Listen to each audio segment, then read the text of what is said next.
Hello, and welcome to Everyday English Treats. Today's word of the day is petrichor. Let's discover what this fascinating word means. Petrichor is the pleasant, earthy smell that fills the air when rain falls on dry ground. It's a scent that many people find calming and refreshing. Here's an example. After the afternoon rain, the petrichor made the park feel peaceful and refreshing. This means the fresh smell after the rain created a calm and relaxing atmosphere. Now it's your turn.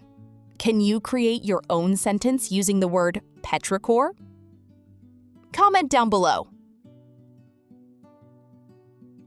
Happy learning with Everyday English Treats. Until next time, take care and keep practicing your English.